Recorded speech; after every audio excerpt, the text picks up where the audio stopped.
Hi, welcome to my book club. My name is Hunter. I'm a therapist, and together we're reading The Happiness Trap by Russ Harris. Today's video is Chapter 14, Making Room. Make sure to like this video if you like it, and if you need caught up on the previous book club videos, head to the link in the description. Without further ado, let's get into Chapter 14, shall we? Every painful feeling tells you something important. When there's a gap between the reality we want and the reality we've got, painful feelings arise. All those painful feelings you have are not signs of weakness. They're signs that you're a normal human being. Are you up for a challenge? Earlier we talked about the technical term, exposure, putting yourself in contact with difficult stuff so you can learn more effective ways of responding to it. That's what this challenge involves, contacting a difficult feeling and learning how to make room for it, instead of responding in obey or struggle mode. You may recall that emotions are comprised of two interweaving elements, cognitions and sensations. We've already looked at cognitions, so let's focus on sensations. Because this work is often quite challenging, good preparation is essential for success. The sections below describe 5 things to do before starting. Task 1. Get clear on your motivation. What matters enough that you'd be willing to deliberately contact an uncomfortable emotion and practice making room for it? If your answer is because I want to feel good or I want to stop feeling anxious, that won't do. So you want your motivation to be based on toward moves. Ask yourself the following. If you are better at unhooking from these emotions, what toward moves would you do? What projects would you start, resume, or continue? How would you treat yourself differently? 2. Choose the degree of difficulty. It's best to start with a smaller feeling that's not too difficult. Then next time, try something more challenging. No one expects a sailor apprentice to steer a boat through a massive storm without any training. The apprentice first learns the basics of sailing in safe weather conditions on calm waters. Don't begin with emotions that completely overwhelm you. Start with smaller, less challenging feelings. 3. Expect your mind to interfere. Your mind is not likely to help you with this task. Here's an opportunity to apply the skills you've been learning. Treat your thoughts like cars driving past your house. Let them come and go as they wish while you keep your attention focused on the task. Be ready to drop anchor if needed. When emotional storms blow up, your best first-line defense is to drop anchor. Then, once you've fully anchored, make a choice. Either continue the experiment from where you left off or end it and try again later with something less challenging. In Task 5, contact a difficult feeling. The technique that follows is suitable for all emotions. If a difficult feeling is readily present, work with that.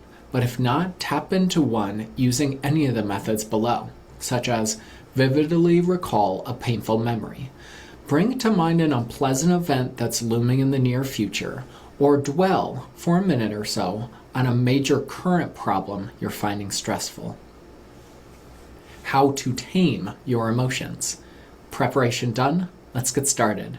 Harris calls this exercise Tame Your Emotions, and the acronym is as follows. T is take note, A is allow, M is make room, and E is expand awareness. If you've been following this series, you'll note that this exercise overlaps a lot with dropping anchor.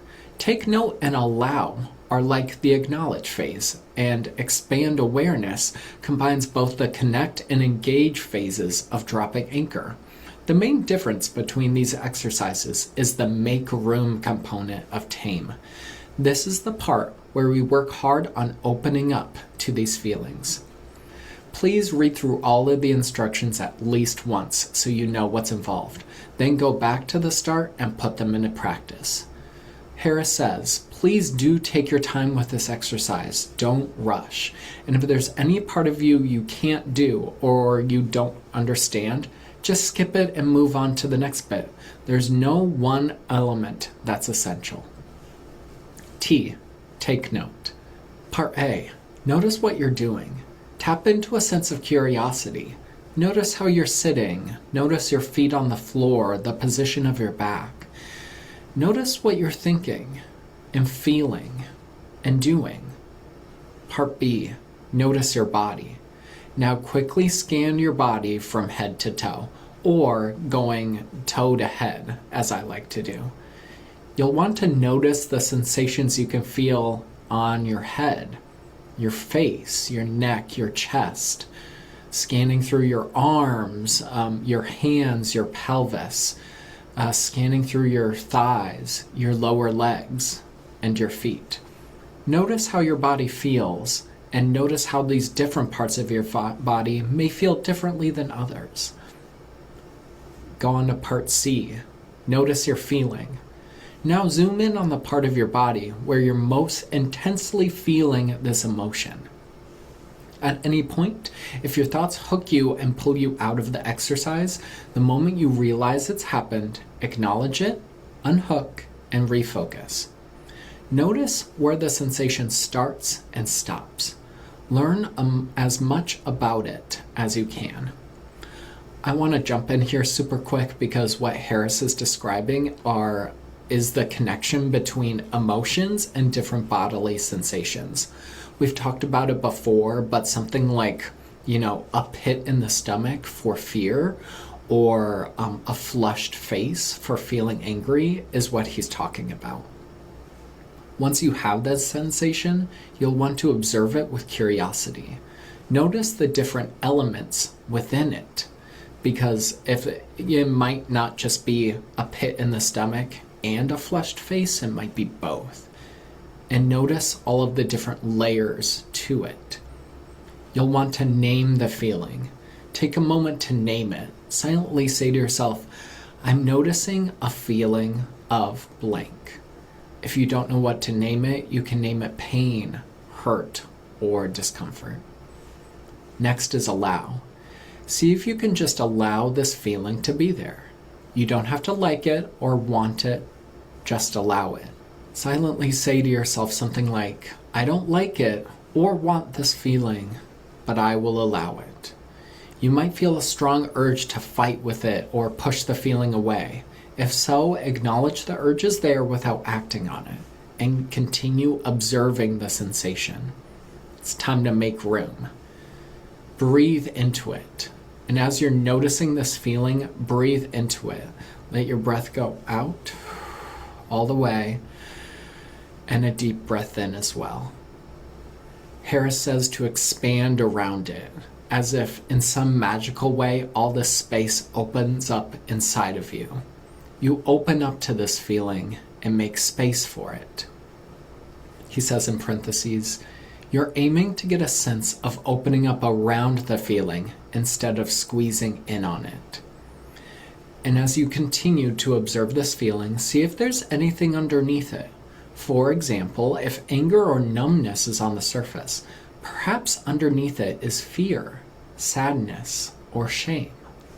Whatever feeling is present in this moment, let it have its space. Part C gets a little more in depth. Sense it as an object. Get a sense of this feeling as if it is a physical object. As an object, what shape and size does it have? Is it moving or is it still? If you could touch the surface, what would it feel like? Wet, dry, hot, cold, soft or hard? Get a sense of this object inside of you and observe it from all sides. Again, you don't have to like it or want it, just allow it. The last part is expand awareness. Life is like a stage show, as we said before, and what we've been doing here is dimming the lights on the stage and shining a spotlight on this feeling. And now it's time to bring up the rest of the lights. So keep this feeling in the spotlight and also bring up the lights in your body. Notice your arms and legs and head and neck again. Take a stretch and notice yourself stretching. Also bring up the lights on the room around you. Open your eyes, look around, and notice what you can see. Notice what you can hear, and notice what you can feel. And notice that there's so much more than this feeling. That feeling is inside a body, inside a room, where you are working on something very important. So now that you've read through the whole exercise, the idea is to go back and actually do it step by step. You could rewind this video or pause this video and do it at your own time. And again, if you're not keen on a particular component, then skip that bit. Anything is better than nothing. Once you've done it, me and Harris have the question for you. How did it go? Hopefully you had a sense of dropping the struggle with this feeling, a sense of letting it be. And if you found that hard to do, you're not alone. Most people do. Like any new skill, it's difficult to begin with, but with practice it gets easier. Keep in mind, that was a long exercise. You can chunk it up into much shorter versions. You can take any component and turn that into a 1-minute exercise, or even 30 seconds. In addition, when difficult emotions arise, some kind of self-talk often helps. You might like to try kindly reminding yourself of some simple truths about the nature of emotions, such as, this emotion is normal. It's a natural reaction to a difficult situation. Emotions are like waves. They rise, and they peak, and they fall. I'm willing to make room for this feeling even though I don't like it. And I don't have to let it control me. Also remember, one of the main purposes of emotions is illumination. Ask yourself 2 simple questions. What does this emotion tell me really matters? What does it suggest I need to attend to? Often, but not always, you will quickly find useful answers. Your emotion is pointing to a problem that you need to address, a fear you need to face, a loss you need to come to terms with. Throughout each day, practice making room with a range of different feelings, both strong and mild. Use every opportunity. If you're stuck in traffic, waiting for something to load on your computer, or waiting for a friend who's running late, practice making room. Each and every time you tame an emotion, it's a step toward the life you want. Let's get into some troubleshooting. I don't feel emotions in my body, they're all in my head. This suggests you're disconnected from your body. Chapter 17, Re-inhabiting Your Body, will remedy this. I don't feel anything, I'm just numb. For now, practice making room around your numbness.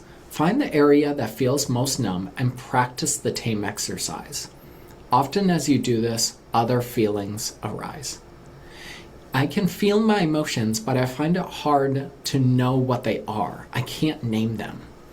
If you have difficulty recognizing and naming your emotions, it's a skill well worth developing. Because the less your ability to do this, the more your emotions will hook you and jerk you around. I'm feeling overwhelmed by all these new skills. I don't have time to practice them. Yes, if you try to do too much, it will be overwhelming. So please follow the advice near the end of chapter 7. I linked it here below. Let's read it together. Keep in mind, many of these skills can be incorporated into your daily routine without the need to free up extra time. Let them become a part of your life. One final caution, this is not some quick fix approach. So go slowly, take your time, and simply notice what happens as you incorporate these practices into everyday life. What do I do after making room? After making room, do something meaningful and life-enhancing in line with your values, some of the toward moves we've been mentioning throughout this book. Our aim is to engage in meaningful activities, no matter what feelings are present. It is that, in the long run, which makes life fulfilling. I tried to make room for the feeling, but it was too overwhelming. Harris says, just pick one troublesome sensation and keep your focus on it. Aim to make room for just that one sensation, and once you've done that, if you're game for more, go ahead and pick another one. If not, then next time see if you can extend to 2 sensations, and so on. I would also like to add with the intensity of emotions. If that feeling is too intense, try another feeling in the same vein that is maybe less intense. It's hard to stay focused on one sensation. Harris says that it gets easier with practice. Meanwhile, give it your best shot, and if your attention wanders to another sensation, then as soon as you realize it, refocus. The feelings gradually moved on, but then they come back. Many uncomfortable feelings will surface repeatedly. If someone you love has died, then waves of sadness may keep washing over you for many weeks or months. As the saying goes, you can't stop the waves, but you can learn to surf them. How does this apply to panic attacks? If you remember from our last chapter, Harris had the example of one of his clients who suffered from panic attacks. He likes to remind that a panic attack has 3 elements: getting hooked by scary thoughts, struggling against the anxiety, and then having physical sensations like hyperventilating, dizziness, and pins and needles. The solution is as follows. A panic attack is a type of emotional storm, so your first step is to drop anchor. Then 2, stop struggling against the anxiety. Stop trying to avoid it, control it, or get rid of it. Instead, you could tame it or use ACE. And then 3, instead of hyperventilating, practice the slow, gentle breathing method described in chapter 9. I believe it was box breathing, where it is 4 seconds inhale, hold it, 4 seconds out, and then hold it. Do you recommend self-soothing strategies when you're feeling bad? Lots of self-help book approaches suggest self-soothing strategies like having a hot bath, listening to music, walking the dog, etc. If you do these activities primarily to distract yourself from unpleasant feelings, they are unlikely to be satisfying or fulfilling. It's hard to appreciate an activity when you're doing it to mainly avoid something. Plus, with any type of distraction, there's always the risk of a rebound effect. So Harris recommends that you first tame your feelings, and then you can ask, do I really want to do this as a life-enhancing activity? It may also be self-soothing, but that's just an added perk. I allowed my feelings for a little while, but then I started struggling again. This is common. We often need to run through this practice again and again and again. What do I do if strong feelings come on when I'm at work or in some other situation where I can't just sit down and practice this method? With practice, it takes only a few seconds to drop anchor or take a slow, gentle breath and tame your feelings. You can then focus your attention on effective action. What I like to say to my clients is that no one is going to look at you funny for taking one deep breath. I don't really like making room. Harris says, you don't have to like it. He certainly doesn't. The question is, even though you don't like it, are you willing to make room for painful feelings in order to build a meaningful life? If not, please revisit chapter 3 and remind yourself what it's costing you to struggle. With that, let me share my favorite part of the chapter. I really liked the TAME exercise with a little caveat. I do think that the ACE acronym, the acknowledge the thought or feeling, connect with your body, and engage in what you're doing, I do think that it's simpler and easier to remember. I think if you want to do TAME, it could be helpful for more intense emotions or when you have a little more time. I think it's good to have those 2 different strategies. Thank you for reading this chapter with me. Make sure to subscribe to my channel for next week's video where we go over chapter 15, Tame It with Kindness. I'll see you next week.